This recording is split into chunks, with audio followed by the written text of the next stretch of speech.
السلام علیکم ساتھیوں، آج کی میری کہانی کا نام ہے انوکھا خواب۔ خواب انسانی زندگی کا حصہ ہوتے ہیں، مگر کچھ خواب ایسے بھی ہوتے ہیں جو بہت کچھ بدل دیتے ہیں اور ہماری اصلاح کا ذریعہ بھی بنتے ہیں۔ آئیے ایک انوکھے خواب کا احوال پڑھتے ہیں اور جانتے ہیں کہ اس کی کیا انفرادیت ہے۔ درست تلفظ اور تاثرات سے مطالعہ کیجیے۔ میں دن بھر کا تھکا ہوا تھا اور بستر پر لیٹتے ہی سو جانا چاہتا تھا۔ ابھی نیند کچی ہی تھی کہ آس پاس کچھ خسر پسر کی آوازیں سنائی دیں۔ کچھ توجہ دی تو اندازہ ہوا یہ گفتگو میرے جسمانی اعضاء کے درمیان ہو رہی ہے۔ ہاتھ، پاؤں، آنکھیں اور کان سب اپنی اپنی بات کر رہے ہیں۔ ان سب کے بیچوں بیچ پیٹ میاں بھی موجود ہیں۔ ہاتھ ناچ ناچ کر سب سے کہہ رہا تھا، دیکھو ساتھیو، میں تو اس لڑکے سے بے حد عاجز آ چکا ہوں۔ اللہ تعالیٰ نے مجھے اس کے بس میں کر دیا ہے تو اسے چاہیے نا کہ مجھ سے نیک کام لے، صدقہ و خیرات کرے، مگر یہ تو الٹا مجھے لوگوں کو نقصان پہنچانے کے لیے استعمال کرتا ہے۔ کبھی کسی سے کوئی چیز چھین لیتا ہے، کبھی کسی سے کچھ جھپٹ لیا۔ اپنے سے کمزور بچوں کو چپتے جمانا تو اس کا روز کا معمول بن چکا ہے۔ اور تو اور اس نے ایک دن تو مجھ سے ایک ساتھی بچے کی کاپی چوری کروا لی۔ اف توبہ توبہ، میں تو اس لڑکے سے تنگ آ گیا ہوں۔ ہاتھ چپ ہوا تو پاؤں بولا، ہاں بھائی، تم بالکل ٹھیک کہتے ہو۔ یہ تو ہے ہی نافرمان اور ناشکرا انسان۔ مجھے بھی اللہ تعالیٰ نے اسے بطور نعمت عطا کیا ہے۔ اسے چاہیے کہ ہر قدم اللہ کے راستے میں اٹھائے، نیکی اور پرہیزگاری کی راہ اختیار کرے، مگر مجال ہے جو یہ اپنے قدم مسجد کی جانب اٹھاتا ہو، میرے ذریعے آوارہ گردی کرتا ہے، بے مقصد کھیل کھیلتا ہے، لڑائی جھگڑوں کی طرف دوڑتا ہے، دوسرے لڑکوں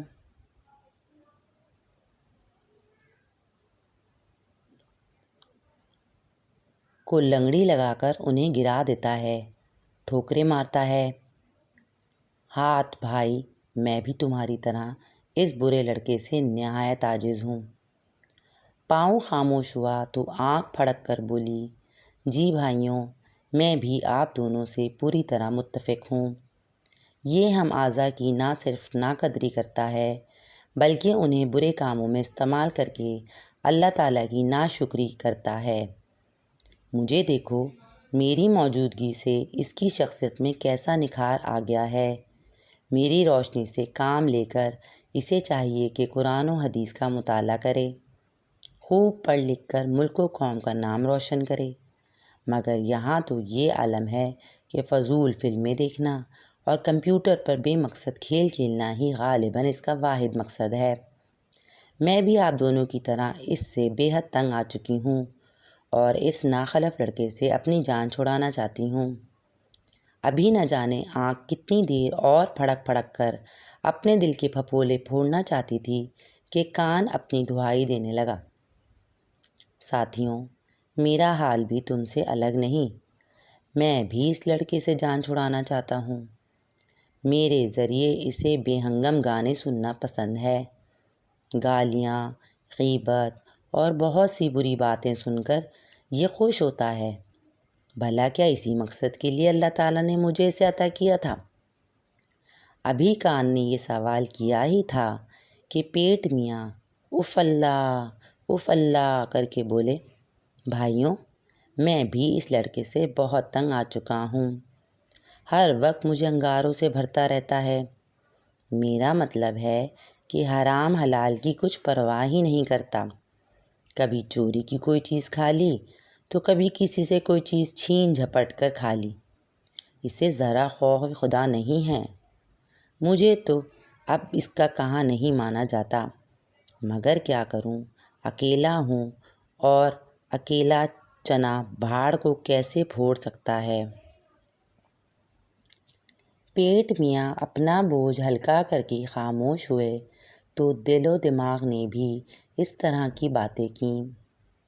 پھر جسم کا رواں رواں بھی یہی رونا رونے لگا۔ بس زبان چپ تھی، وہ کھلی اور سب کو اکسایا۔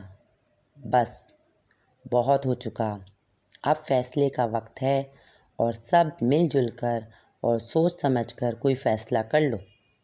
اور زبان نے تحریک دی تو تمام اعضاء نے ایک ساتھ مل کر نعرہ لگایا، ہڑتال ہڑتال ہڑتال۔ ہماری بحالی کا ایک ہی مطالبہ ہے، ہم سے وہی کام لو جس کے لیے مالک نے ہمیں بخشا ہے۔ یہ نعرہ کیا گونجا، ہر طرف سناٹا چھا گیا اور ساتھ ہی میری نگاہوں کے سامنے اندھیرا ہی اندھیرا پھیل گیا۔ میں نے اس اندھیرے میں دیکھنے کی بہت کوشش کی مگر آنکھیں پتھرا گئیں۔ ہاتھوں کو جنبش دی کہ ٹٹول کر کچھ دیکھوں تو ہاتھ سن رہے، اپنی جگہ ساکت ہیں جیسے سو گئے ہوں، حرکت کی صلاحیت سے محروم ہو گئے ہوں۔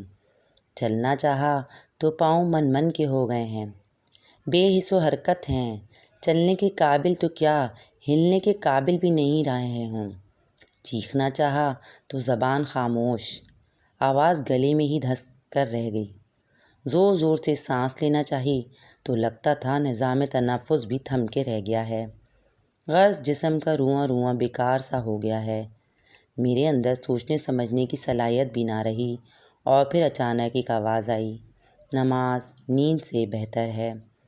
میں بستر سے چھلانگ لگا کر اترا، ہاتھ ہلا کر اور پاؤں چلا کر دیکھا، بآواز بلند کلمہ بھی پڑھا اور زور زور سے سانس بھی لی۔ اوہ، تو وہ ایک خواب تھا، ایک انوکھا خواب جس نے مجھے جھنجھوڑ کر رکھ دیا تھا۔ کچھ ہی دیر بعد میرے قدم مسجد کی جانب رواں دواں تھے۔